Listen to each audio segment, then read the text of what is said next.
தினம்தோறும் விளக்கேற்ற நல்ல எண்ணெய் இதயம் நல்லெண்ணெய்.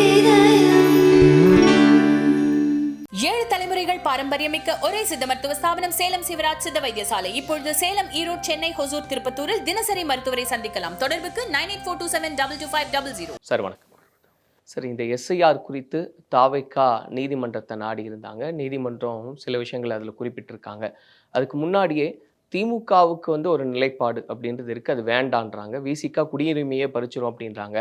அதிமுகவுக்கான ஒரு நிலைப்பாடு அப்படின்னு இப்போ தாவேக்கால அதனுடைய ஸ்டாண்ட் என்னவா இருக்குன்னு நீங்கள் புரிஞ்சுக்கிறீங்க சார்? என்னதான் டிமாண்ட் அப்படின்றத நீங்கள் பார்க்குறீங்க? திமுகவோட நிலைப்பாடு என்னதோ அதுதான் தாவேக்காவோட நிலைப்பாடு. அவங்களுக்குன்னு தனி நிலைப்பாடு எதுலேயுமே கிடையாது. ஏதாவது ஒரு பிரச்சனையில் நீங்கள் கொஞ்சம் ஆலோசனை பண்ணி நீங்கள் அப்புறமா கூட யோசிச்சு நண்பர்கள்ட்ட கேட்டு திமுகவுடைய பாலிசிஸ்க்கும் தாவேக்காவுடைய பாலிசிஸ்க்கும் எதுலையாவது டிஃப்ரென்ஸ் இருக்கான்னு பாருங்கள். ஒன்றியம் தான் இவங்களும் சொல்கிறாங்க. கட்சி ஆரம்பித்ததே 2021 பிறகு தான், இந்த பார்லிமெண்ட் எலெக்ஷனில் ஒட்டி தான். அதற்கு முன்னாடி இவங்க என்ன நிலைப்பாடு வச்சுருந்தாங்க? அது ஒன்றியங்கிற வார்த்தையை இப்போ இப்போ பிரயோகத்தில் வருது. 2021 மே மாதம் திமுக ஆட்சிக்கு வந்த பிறகு தான். அதற்கு முன்னாடி ஒன்றியங்கிற வார்த்தை கலைஞர் கூட யூஸ் பண்ணதில்லை. சரிங்களா? மத்திய சர்க்கார் அப்படின்னு நல்ல வடமொழி சொல் தான் யூஸ் பண்ணிட்டு இருப்பார் கலைஞரே. இவங்க கொண்டு தான் அவங்களோட ஒன்றியன்னு சொல்கிறாரு திரு விஜய். வேற என்ன சொல்லிட்டு இருக்காரு? வக்ஃபு சட்ட விவகாரமாக இருக்கட்டும், கச்சத்தீவு பிரச்சனையாக இருக்கட்டும், மொழி பிரச்சனையாக இருக்கட்டும், மத்திய மாநில அரசு உறவுகளாக இருக்கட்டும், இருமொழி கொள்கையாக இருக்கட்டும், ஏதாவது ஒரு விஷயத்தில் திமுகவோட நாங்கள் முரண்பட்டுருக்கோம்னு சொல்கிறாரு. ஒன்றுமே அப்படியே திமுக தான். இன்னொரு திமுக மதிமுகங்கிற ரிஃபைன்டு டிஎம்கே வெர்ஷன் ஃபெயிலியர் ஆச்சு.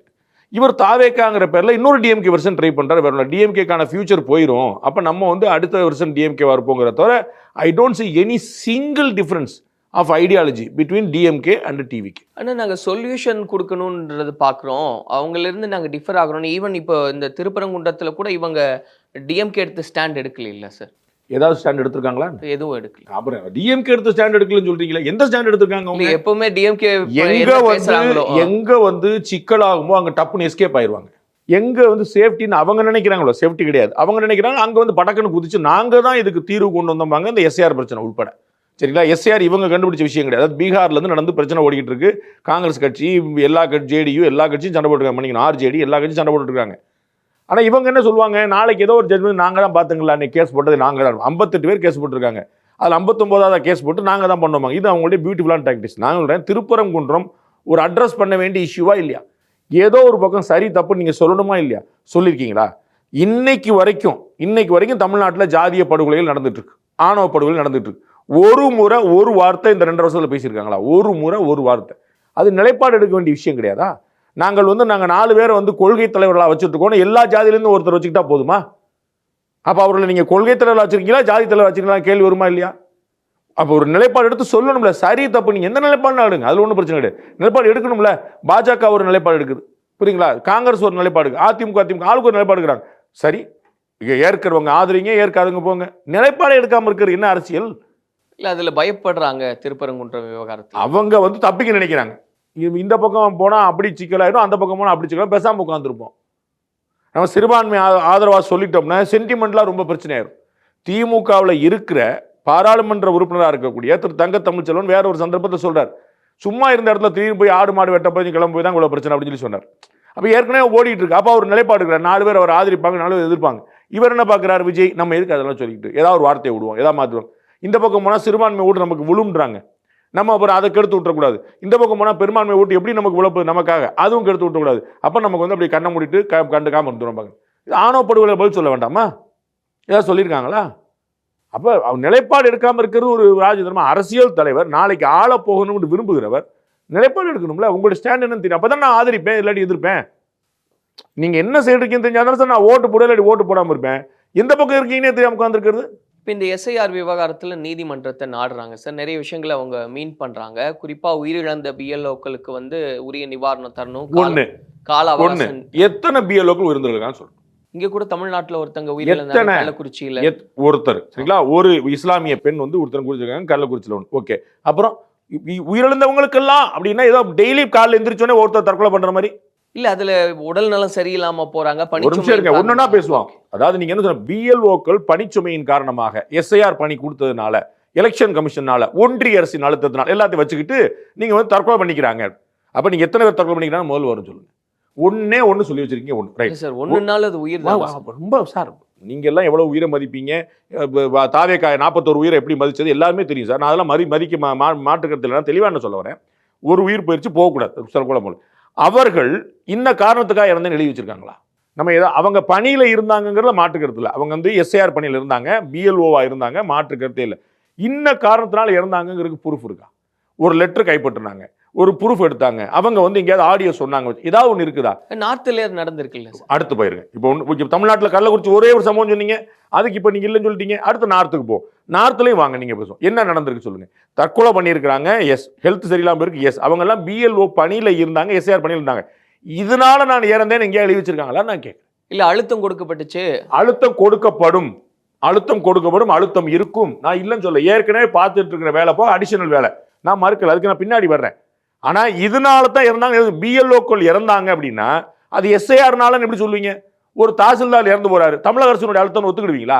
இல்ல, கல்யாணம் நிச்சயிக்கப்பட்டிருந்தது, இந்த மாதிரியான ஒரு அழுத்தம் வந்தது, பணி போயிருமோன்ற ஒரு பயத்துல வந்து இந்த முடிவு எடுத்தாங்க அப்படின்னு. அதுதாங்க, அதுக்கு ப்ரூஃப் சொல்லுங்கன்றேன். கல்யாணம் நிச்சயமா இருந்து ஒரு நாள் முன்னாடி இறந்து போனார் நார்த்ல, தமிழ்நாட்டில் கிடையாது. நார்த்ல நீ சொல்றீங்க திருமணம் நிச்சயிக்கப்பட்டு ஒரு நாள் முன்னாடி வந்து இறந்து போனார். ஆமா, ஆனா இதுதான் காரணம் எழுதி வச்சிருக்கிறாரா நான் கேட்கிறேன். நீங்க எல்லாத்தையும் கூட அடைக்க கொண்டு போய் போட்டு உங்களுக்கு சேர்த்து போயிடக்கூடாதுல்ல. இது அது தான் ப்ரூஃப் வச்சுக்கோம்ல. அதுக்கப்புறம் அடுத்த விஷயம் பேசுவோம். ரைட், அழுத்தம் கொடுக்கப்படுமா? கட்டாயம் கொடுக்கப்படும். தமிழ்நாட்டில் எலெக்ஷன் கமிஷன் வேலையை விட்டுருங்க, எஸ்ஐஆர் வேலையை விட்டுருங்க. தமிழ்நாட்டில் எந்த பணிக்கு அழுத்தம் கொடுக்கப்படலைன்னு நீங்க சொல்லுங்க. ஆசிரியர் பெருமக்களுக்கு அழுத்தம் கொடுக்கப்படலையா? சென்சஸ் வேலை எடுங்க, மற்ற வேலை எடுங்கன்னு சொல்லி சொல்லலையா? வருவாய்த்துறை ஊழியர்களுக்கு, விஏஓக்களுக்கு கழுத்தை நெரிச்சு கொள்ற அளவுக்கு வேலை நடந்துகிட்டு இருக்கு. இல்லைன்னு சொல்லுவீங்களா? உங்களுடன் ஸ்டாலின் 1000 ரூபாய் ஸ்கீமு, விஏஓக்கான ஸ்கீமு, பட்டா கொடுக்குறது. நான் தனிப்பட்ட முறையில் அனுபவமா நான் சாட்சியோட சொல்லுவேன். புரியுங்களா? நீங்க வந்து ஆபீஸுக்கு போனீங்கன்னா, வருவாய் அலுவலகங்களுக்கு போனீங்கன்னா ஆளே கிடையாது. ஏன்னா உங்களுடன் ஸ்டாலின் முதல் முகாமுக்கு போயிருக்காங்க. இவங்க பூரா முகாம் போயிட்டா ரொட்டீன் யார் பாப்பா? பட்டா யார் கொடுப்பா? சிட்டா யார் கொடுப்பா? அடங்கல் யார் கொடுப்பா? யார்கிட்ட போவா? எங்க வருவாங்க? எப்படி நடக்கும்? அந்த பணி நடக்கிறதே இல்லையே. ஒருத்தர் லேண்ட் வாங்கணும், போகணும், எல்லாம் அங்க வாங்கன்னு உங்களுடைய எம்எல்ஏக்களும் பெய்தவங்களும் பேர் வாங்குறதுக்கு எவ்வளவு அழுத்தம் கொடுக்குறீங்க, எவ்வளவு ப்ரெஷர் கொடுக்குறீங்க? இப்போ 1,19,00,000 பேர் கொடுத்துட்டு இருக்காங்க 1000 ரூபாய்.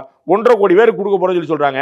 ஒரு 25 லட்சம் பேர் உள்ள சேர்க்கறான்னு வச்சுக்கோங்க. 25 லட்சம் பேர் சேர்க்கறதுக்கு எவ்வளவு ஃபில்டரிங் நடந்திருக்கும், எவ்வளவு என்ட்ரி நடந்திருக்கும், எப்படி சேர்த்தாங்க? இவங்க கூடுதல் பணி இல்லையா? விஏஓக்கள் இந்த பணியில் ஈடுபடுறாங்க. சரிங்களா? விஏஓக்களுடைய பணியை சேர்த்து பண்றாங்களா? அவங்க லீவ் கொடுத்துட்டீங்களா? விஏஓக்கள் பூரா லீவ் போயிருங்க. எந்த விஏஓ பணியை பார்க்க வேண்டாம். நீங்க வந்து 1000 ரூபாய் ஸ்கீம் மட்டும் பாருங்க சொல்லி சொல்லிங்களா? உங்களுடன் ஸ்டாலின் என்ன ஸ்கீம்? 48 துறைகள் வந்து சேர்ந்துருக்கும் சொல்லி சொன்னீங்களா இல்லையா? 48 துறைகள் ஒரு இடத்துக்கு போயிட்டா அரசாங்க பணி எப்படி நடக்கும்? ரொட்டீன் பணி எப்படி நடக்கும்? ஒரு கலெக்டருக்கு ரொட்டீன் வேலையே 100 இருக்குமா இருக்காதா? கையெழுத்து போடுங்க, ஆமான்னு சொல்லுங்க, இல்லைன்னு சொல்லுங்க, ரிஜெக்ட் பண்ணுங்க, அப்ரூவ் பண்ணுங்க, சாங்ஷன் பண்ணுங்க, கோர்ட்டுக்கு போங்க, இருக்குமா இருக்காது? இவர் நேரம் அங்க போயிட்டாரு உங்களுடன் முதல்வர் ஸ்டாலினுக்கு. அப்போ வந்து என்ன யார் பாப்பா? கலெக்டருக்கு, டிஆர்ஓக்கு, ஆர்டிஓக்கு, தாசில்தாருக்கு, விஏஓக்கு, எஸ்ஆர்ஐக்கு, ஆர்ஐக்கு யார் பாப்பா? அப்ப நடக்கலையா? சரி, எஸ்ஐஆர் நான் முதல்ல நடக்குது சார். ஆனா எஸ்ஐஆர் பொறுத்த வரைக்கும் ஒரு நிமிஷம் இருங்க. இதெல்லாம் நான் சொல்ற இந்த முகாம்கள் திட்டங்கள்லாம் வழக்கத்துக்கு கூடுதலாகவா? வழக்கத்துல லீவ் போட்டா கலெக்டர் வந்து 1 வாரம் லீவ் உங்களுடன் முதல்வர்ல இருக்கிறார், அப்படியா? கூடுதல் பண்ணி அப்ப அங்கெல்லாம் உங்களுக்கு அழுத்தம் வரல. அதுல எந்த எழுத்தும் வரல. முகாம்னு போட்டு வச்சீங்க. ஒவ்வொருலயும் ஒவ்வொரு தொகுதி வாரியா. இல்ல, இதுல கால அவகாசமும் சேர்ந்துருச்சு இல்லையா சார்? ஆமா, காலவாசருக்கு என்ன பண்ணிருக்காங்க? உங்களுக்கு தகவல் தெரியுமா? 98% ஃபார்ம் கொடுத்தாச்சு. என்ன பிரச்சனை உங்களுக்கு? 70% ஃபார்ம் திரும்ப வந்துருச்சு. என்ன பிரச்சனை உங்களுக்கு? ஆன்லைன்ல ஃபார்ம் ஏறிக்கிட்டே இருக்கு. என்ன பிரச்சனை உங்களுக்கு? கிட்டத்தட்ட அன்னைக்கு அர்ச்சனா பட்நாயக்கா வந்து அவங்க அன்னைக்கு பேசும்போதே, நான் வந்து முதல் பிரஸ் மீட் கொடுக்கும்போதே 350 பேர் 100% வேலையை முடிச்சிட்டாங்க. எப்படி முடிச்சாங்க? ஒரு ஸ்கூல்ல 42 மாணவர் இருக்கான் ஒரு செக்ஷன்ல. ஒருத்தன் ஃபர்ஸ்ட் எடுக்கிறான், ஒருத்தன் ஃபெயில் ஆகிறான். நீங்க என்ன சொல்வீங்க? பள்ளிக்கூடத்தை இழுத்து மூடு, பாடத்திட்டத்தை கொளுத்தி போடு, வாத்தியாரை வந்து தொங்க விடு. இதுவா? ஒரு மாணவன் வந்து ஃபெயில் ஆயிட்டான், பிரச்சனைக்குரிய விஷயம். ஒரு மாணவன் ஃபர்ஸ்ட் எடுத்தானே, என்ன செய்வீங்க? அப்ப அந்த ஆசிரியர் கிரெடிட் கொடுக்க மாட்டீங்களா? 350 பேருக்கு மேல வந்து முழுசா பணி முடிச்சிருக்காங்களே, அதே தமிழக அரசு ஊழியர்கள் தானே? அவங்க ஒன்றிய அரசுல இருந்து வந்தவங்களா?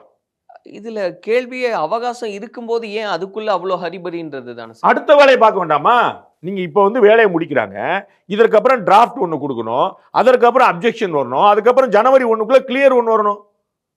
அப்ப உங்களுக்கு ஜனவரிக்குள்ள 30 நாள் இருக்குல்ல, 30 நாளுக்குள்ள அடுத்த வேலையில பார்க்க வேண்டாமா? வந்ததுல தான் போனது வந்து தெரியும். திரு எடப்பாடி பழனிசாமி அவர்கள் சொல்லி தாம்பரத்துல ஒரு வீட்டுல 350 ஓட்டு இருந்தது உண்மையா இல்லையா? தாம்பரம் கலெக்டர் நாங்க 250 பேரை எடுத்துட்டோம் சொன்னாரா இல்லையா? அப்புறம் எப்படி 250 பேர் எடுப்பீங்க? ஒரு டோர் நம்பர்ல எப்படி 350 பேர் வரும்? அப்புறம் அது ஏதோ அமைப்பு, ஏதோ சங்கம், ஏதோ வீடு, ஏதோ கிறிஸ்துவ அமைப்பு சொன்னாங்களா இல்லையா? எப்படி 350 ஓட்டு ஒரு டோவர் நம்பர் வரும்? 250 எடுத்து நீ அப்ப எஸ்ஐஆர் வேணுமா வேண்டாமா? அதுதானே எஸ்ஐஆர். நான் சொல்ல புரியுதா சார்? ஒரு தொகுதியில ஒரு டோர் ப்ரூவன் அலிகேஷன் கிடையாது, குற்றச்சாட்டு கிடையாது. திரு எடப்பாடி பழனிசாமி அம்பலப்படுத்தினார், கலெக்டர் ஒப்புக்கொண்டார். 350 பேர் இருந்தது உண்மைங்க, அதுல பாதி பேர் இறந்து போயிட்டாங்க, மாதிரி இடம் மாறி போயிட்டாங்க, 250 பேர் நீக்கிட்டோம், இன்னும் 100 பேர் மட்டும் தான் நாங்கள் பார்க்க வேண்டியிருக்கு அப்படின்னு. அதுபடி ஒரு டோர் நம்பர் 100 பேர் மிஞ்சும். உங்களுக்கு புரியுங்களா? ஒரு சர்ச் வச்சேன்னு சர்ச்சில் ஓட்டு போட விடுவீங்களா? வீட்டுக்கு தானங்க ஓட்டு. சர்ச்சுக்கு ஓட்ட, மசூதிக்கு ஓட்டு, கோயிலுக்கு ஓட்டு உண்டா? அப்புறம் அது குடியிருப்பா எப்படி காட்டினீங்க? அதுல எப்படி 100 பேர் மிஞ்சினாங்க? கலெக்டர் ஒப்புக்கொண்ட விஷயம். அப்ப எஸ்ஐஆர் வேணுமா வேண்டாமா? சரி, எஸ்ஐஆர் வேணுன்றதுலயும் நிறைய விஷயங்கள் உட்புகுத்தணுன்றது நான் சார் கேட்குறாங்க. இப்போ வந்து குற்றவியல் நடவடிக்கை எடுக்கிறாங்க, அதெல்லாம் வேண்டாம், இதுதான் அவங்கள அழுத்தத்துக்கு எடுக்கிறாங்க. இப்போ இந்த பணியை வந்து சரிவர அவங்க முடிக்கல அப்படின்னா அதன் மீதான குற்றவியல் நடவடிக்கை எடுக்கிறாங்க. ஆமா, எடுப்பாங்கல்ல. இஸ்மா சட்டம் என்ன சொல்லுது? டெஸ்மா சட்டம் என்ன சொல்லுது? அரசு ஊழியர்கள் பணி செய்யலன்னு என்ன செய்யணும்? ஆசிரியர்கள் போராட்டம் பண்ணாங்கன்னா நடவடிக்கை எதுக்கு சிஎஸ் சொன்னாரு? இல்ல, ஆசிரியர்கள் போராட்டம் அறிவிக்கிறாங்க. போராட்டம் நடத்துற சட்ட உரிமையா இல்லையா? சட்ட உரிமை நீங்க கொடுத்ததா? யாரா கொடுத்தா? அடிப்படை உரிமை இருக்காங்களா? போராட்டம். சிஎஸ் சொல்றாரு, நாளைக்கு வரலன்னா, அட்டெண்டன்ஸ் வரலன்னா உங்களுக்கு பாத்துங்க அப்படின்றாரு. ஏன் சொல்றீங்க? அது மிரட்டல் இல்லையா? அச்சுறுத்தல் இல்லையா? வரலன்னா சம்பளம் முடிப்போம்னு சொல்லுங்க, அது உங்களுடைய உரிமை. வராம இருக்கிற அவங்க உரிமை. வரலன்னா சம்பளம் போற, வரலன்னா வேலை போகும்னா இல்ல, துறை ரீதியான நடவடிக்கை நடக்குதா இல்லையா? சார், இது நடக்குதா இல்லையா? நான் சொல்றேன் ஆமான்னு சொல்லிட்டு அடுத்த கேள்வி போங்க. நீங்க அப்படியே போயிட்டே போக கூடாது. நான் சொல்ல நடக்குதா இல்லையா? துறை ரீதியா இப்ப ஜாக்டோ ஜியோ நடத்துற போராட்டத்துக்கு ஒரு நாள் நாங்க அடையாள விடுப்பு பண்ண சொல்லும் போது நாளைக்கு எல்லாரும் வரணும், வரல நடவடிக்கை அப்படின்னு சொன்னாங்களா? சொல்ல. அப்ப இது அழுத்தமா இல்லையா? அப்ப தமிழ்நாடு அரசு ஊழியர்களுக்கு எதிராக எச்சரிக்கை கொடுத்தா அது அழுத்தம் கிடையாது, சட்ட நடவடிக்கை. எலெக்ஷன் கமிஷன் பணியை செய்யலன்னா நடவடிக்கை எடுப்பா, அது என்னது? அராஜகமா? இல்ல, அதுலதான் துறை ரீதியான நடவடிக்கை எடுத்தா சரி, ஆனா இவங்க வந்து குற்றவியல் நடவடிக்கை எடுப்போம், எஃப்ஐஆர் போடுவோன்ற அளவுக்கு போறாங்கன்றது. அந்த மாதிரி யார் மேல எஃப்ஐஆர் போட்டிருக்கு காட்டுங்க. எத்தனை எஃப்ஐஆர் ஃபைல் பண்ணிருக்கு, எத்தனை விஏஓ ஜெயிலுக்கு போயிருக்காங்க, எத்தனை சமையல் அம்மா எல்லாம் ஜெயிலுக்கு போயிருக்காங்கன்னு சொல்லுங்க. இப்போ இந்த கிளைம்ல வச்சு தானே சார் நான் சொல்ற பதில். கோர்ட்டுக்கு அவங்க போவாங்க சார் டைம் பாஸ் பண்றதுக்கு. நான் கேட்ட பதில் சொல்லுங்க. அவங்களோட அஃபிடவிட் பாத்தீங்கல்ல, அதுல என்ன குறிப்பிட்டு சொல்லுங்க. எத்தனை பேர் மேல எஃப்ஐஆர் போட்டு எத்தனை ஜெயில் போயிட்டாங்க சொல்லுங்க. புள்ளி விவரம் வேணும்ல சார். சார், நாளைக்கு வேலைக்கு வந்துரு, வேலைக்கு வரல, நடக்கிறதே வேற அப்படி சொல்லுவாங்க. அது நான் புரிஞ்சுக்கிறேன். அதான் மாநில அரசும் சொல்லுது, நான் சொல்லிட்டேன். மத்திய அரசும் சொல்லியிருக்குன்னு சொல்றேன். மத்திய அரசு சொல்லலான்னு சொல்லல. புரியுங்களா உங்களுக்கு? எலெக்ஷன் கமிஷன் சொல்லலான்னு சொல்லல. ஓகே, எத்தனை பேர் ஜெயிலுக்கு போயிருக்காங்கன்னு சொல்ல ஒரு புள்ளி சொல்லணும்ல. நீங்க இறந்தது எத்தனைன்னா ஒண்ணுன்றீங்க. சரி, அவங்க வந்து ஏதாவது ரிப்போர்ட் கொடுத்துருக்காங்களா, லெட்டர் கொடுத்துருக்காங்களா, அதுக்கு பதில் பேச மாட்டேன்றீங்க. அப்புறம் யூபியில ஒருத்தர் வந்து போயிருக்காரு அப்படின்றீங்க, அதுக்கு லெட்டர் இருக்கான பதில் சொல்ல மாட்டேன்றீங்க. மாநில அரசு உங்களுடன் ஸ்டாலின் 1000 ரூபாய் திட்டம், விஏஓ திட்டம் 100 போட்டிருக்கேன், அது பதில் பேச மாட்டேன்றீங்க. எப்படி வரும்? அப்ப மாநில அரசு அழுத்தம் கொடுத்தா அது வந்து மக்கள் நலத்திட்டங்கள்.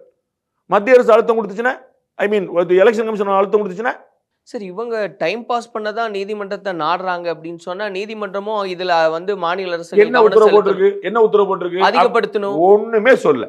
நீங்க நல்லா திருப்பி படிச்சு பாருங்க. நான் உங்களுக்கு வேறுபாட்டையும் எடுத்து காட்டுறேன். பணிச்சுமை அதிகம் இருந்தால் டயத்தை கூட்டி கொடுங்க.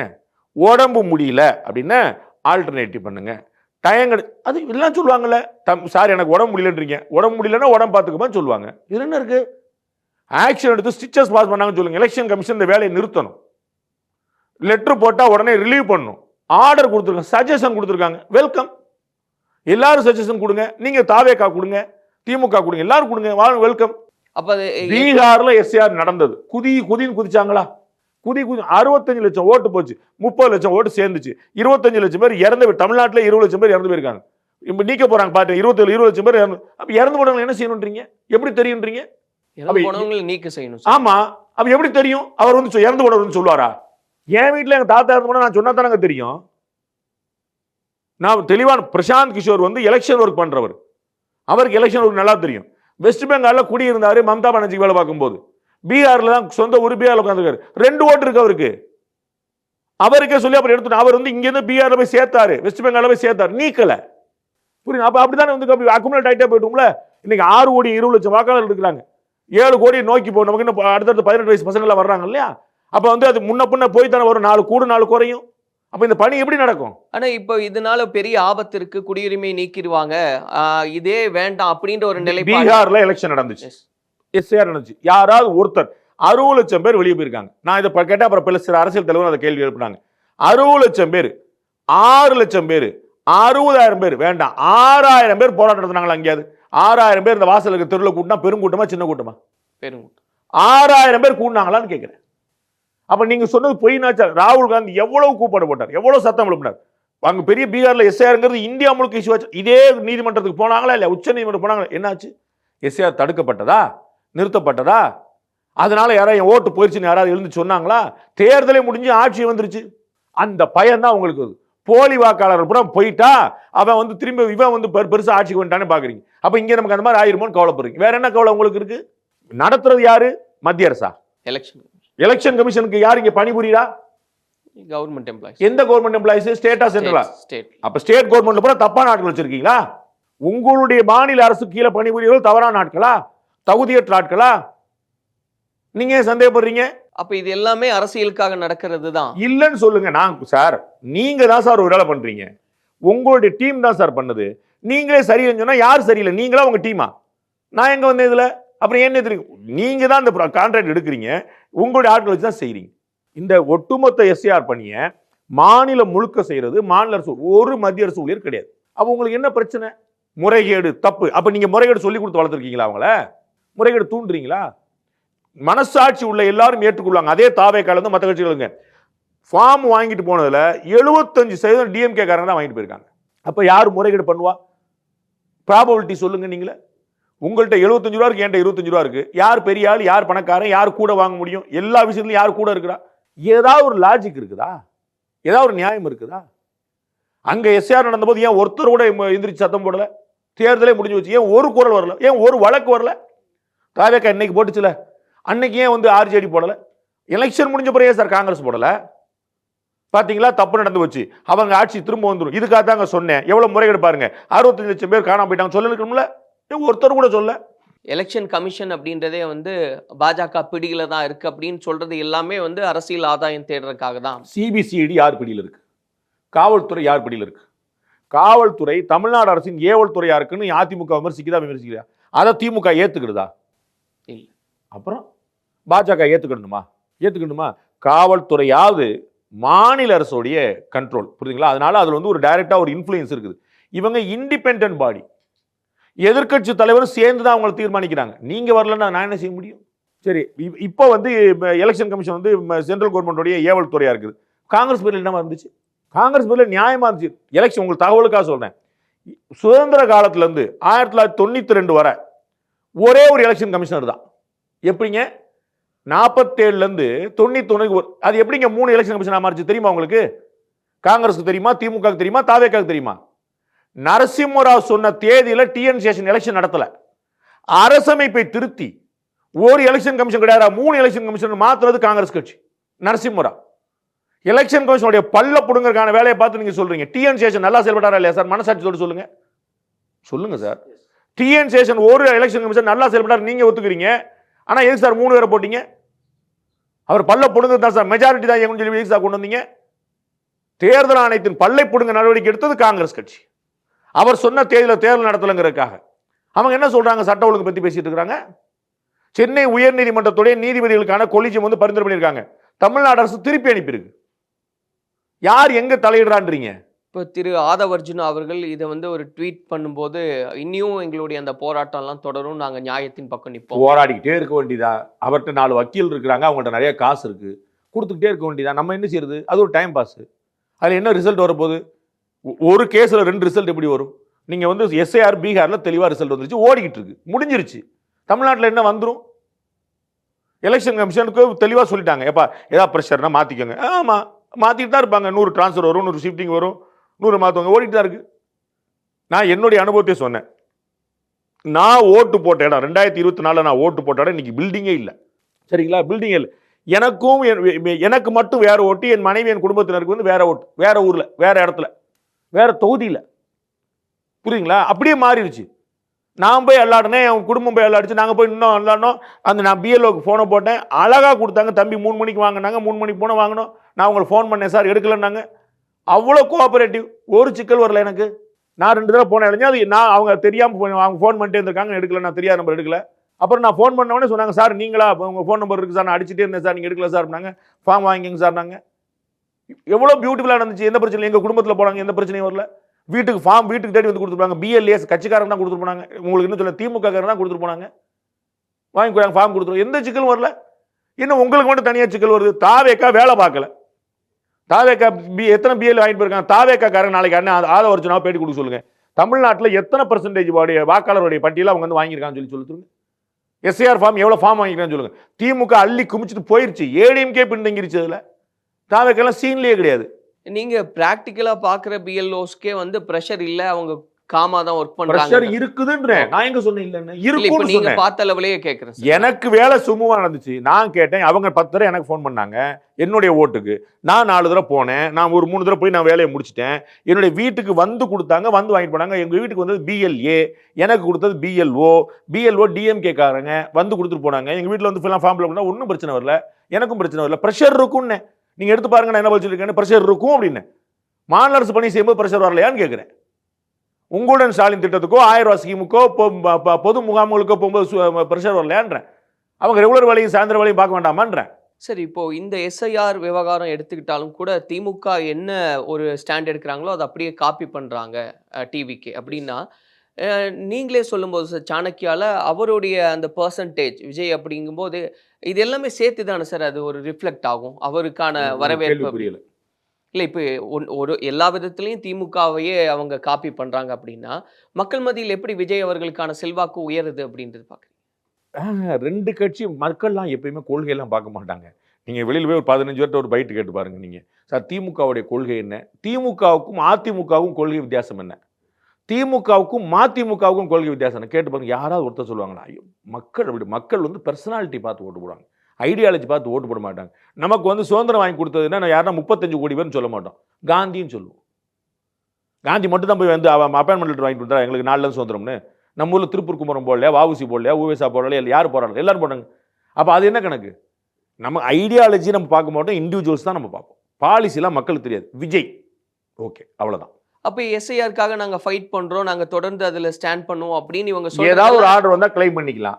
இல்ல அது எந்த மாதிரியான தாக்கத்தை ஏற்படுத்தும்? ஒரு தாக்கம் ஏற்படுத்தாது. காமன் மனுக்கு தொடங்க அவங்க வேலையை பார்த்தாங்க. 98% ஃபார்ம் கொடுத்தாச்சு, 70% ஃபார்ம் ஃபில் பண்ணி கொடுத்தாச்சு. ஃபார்ம் வந்து ஆன்லைன்லேயே முடிச்சாச்சு. வேலை ஓடிக்கிட்டே இருக்கு. டெய்லி ரிப்போர்ட் கொடுத்துட்டு இருக்காங்க அவங்க.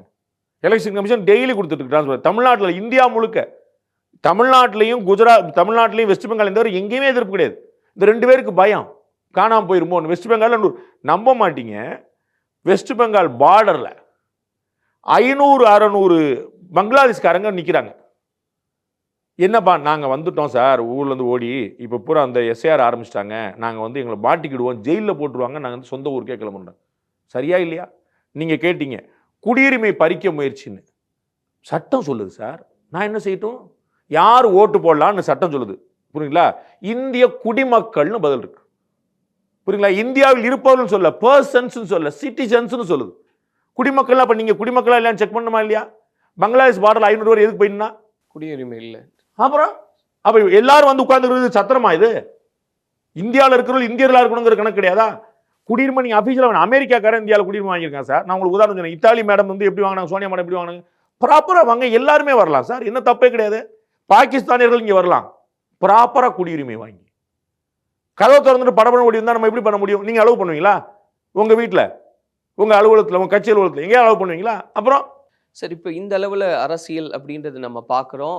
இந்த கரூர் சம்பவத்திற்கு பிறகாக விஜய் அவர்கள் அதன் பிறகு இன்னும் வெளியே வரல, உள்ளரங்க நிகழ்வு அப்படின்றது நடந்தது.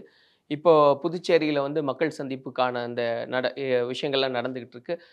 எப்படி இருக்க போகுது அந்த ஜேர்னி அப்படின்றதோட? அவருக்கு பாசிட்டிவாக தான் இருக்குது, அதில் ஒன்றும் குழப்பம் இல்லை.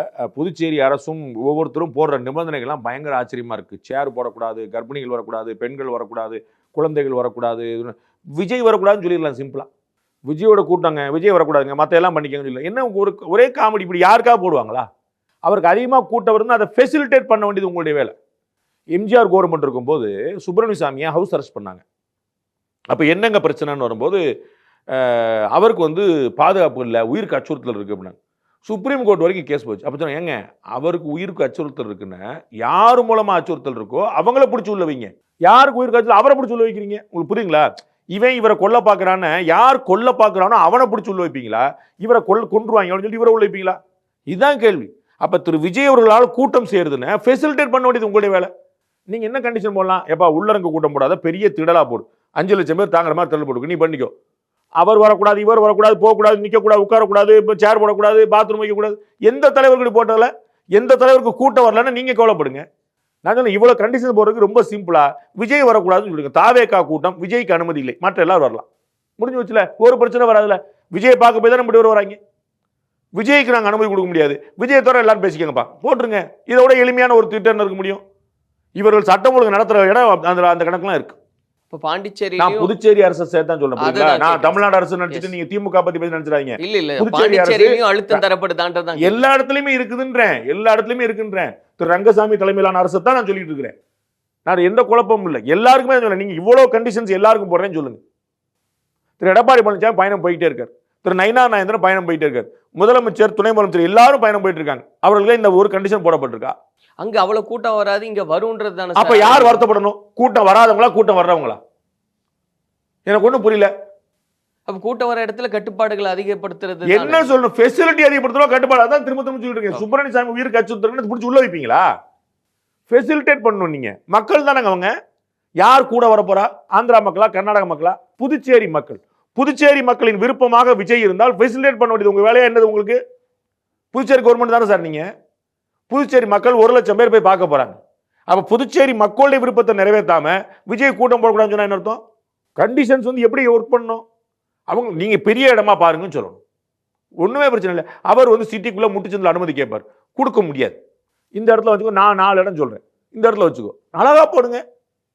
ஈரோட்டில் வந்து அண்ணன் செங்கோட்டையன் தலைமையில் கூட்டம் நடக்கும் போது விஜய் போறாரு. அவர் சொல்றாரு நாங்கள் தனியார் இடம், நாங்கள் 30 ஏக்கர், நாங்கள் பெரிய இடமா அப்படி சந்தோஷமா போடுங்க. புதிய தமிழ மாநாடு நடத்த போது மதுரையில் ரொம்ப ஒரு பெரிய இடத்துல வந்து போட்டு வச்சிருக்காரு, அப்படி போடுங்க. அது சொல்லுங்க நியாயம். வரக்கூடாது, போகக்கூடாது, நிற்கக்கூடாது, உட்காரக்கூடாதுன்னு மக்களுடைய விருப்பத்தை, மக்களுடைய இந்த அரசியல் கொடுத்த அனுமதிக்க மட்டும் ஜனநாயகம் எங்க சார் இருக்கு? அப்புறம் அப்போ இதுக்கப்புறம் அவருடைய டிராவல் அப்படின்றது, அந்த ஜேர்னி எப்படி இருக்க போகுதுன்றது தான் சார். ஊர் கூட்டம் போடுவார், அப்படிதான் ஜேர்னி இருக்கும். அவர் எந்தெந்த ஊருக்கு போறாரு அந்த ஊரில் ஜேர்னி இருக்கும். எனக்கு அது எனக்கு நீங்க கேட்கற எனக்கு புரியல. ரொம்ப எழுச்சி எப்படி இருக்க போகுது? கரூருக்கு முன்னாடி இருந்த அளவுக்கு இருக்குமா? இல்ல எழுச்சி எல்லாம் இதுல கணக்குல கிடையாதுங்க. அவர் வந்து விஜய் ஸ்டார், அவரை பார்க்கறதுக்கு 1,00,000 பேர் வருவாங்க. அதுல குழப்பமே இல்லை. எல்லாரும் ஓட்டு எப்படி கன்வெர்ட் ஆகுதுன்னு பார்க்கணும். நம்ம ஏற்கனவே சொன்னோம், நல்ல ஓட்டு வாங்குவார், அதுல இருந்து குழப்பமே இல்லை. சீட்டு வாங்குவாராங்கிறத நம்ம போய் பார்த்து தான் சொல்லணும். அவர் எதிர்கட்சி தலைவரும் ஆக போறதுல, முதலமைச்சர் ஆக போறது, இதுல எந்த சேஞ்சஸும் இல்லை.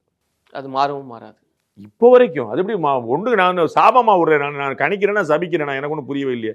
எனக்கு அதுல அழுத்தமா சொல்றதுனால கேட்டேன். இன்னைக்கு நிலைமைக்கு நான் சொல்றேன், நாளைக்கு அவர் தலைமையில் காங்கிரஸ் தலைமையில் ஒரு கூட்டணி வந்துச்சுன்னா, அவர் நாளைக்கு அதிமுக கூட்டணிக்கு போனாருன்னா, நான் அதை சொல்லலையே. இன்னைக்கு இருக்கிற நிலைமையில அவருக்கு வந்து நல்ல ஓட்டு, no doubt he will secure huge vote. இதற்கு முன்னாடி எந்த 3வது கட்சியும் பெறாத ஓட்டை அவர் பெறுவார். நான் பலமுறை சொல்லியிருக்கேன், சீமானம் முந்திட்டாரு, விஜயகாந்த் முந்திட்டாரு, இல்லை பலமுறை சொல்லியிருக்கேன், பாஜக முந்திட்டார், எல்லாம் அதெல்லாம் நோ டவுட். அதுக்கு அவர் ஆட்சி எப்படி பாருன்னு அப்படி சொல்லுவேன். அந்த மாதிரி தகுதி வந்தா நான் சொல்லிடுவேன். இவ்வளவு சொன்னேன், அது சொல்றதுக்கு எனக்கு என்ன இருக்கு? நல்ல ஓட்டு வாங்குவார்னு சொல்றேன். முதலமைச்சர் ஆவார்னு ஏன் சொல்லக்கூடாது? எதிர்க்கட்சி தலைவர் ஆவார்னு ஏன் சொல்லக்கூடாது? அந்த பொசிஷன் வந்தா சொல்லுவேன். இன்னைக்கு அந்த பொசிஷன்ல இல்லை. ரைட். இப்போ இன்னும் பொறுத்திருந்து நிறைய விஷயங்களை பேசலாம். நன்றி.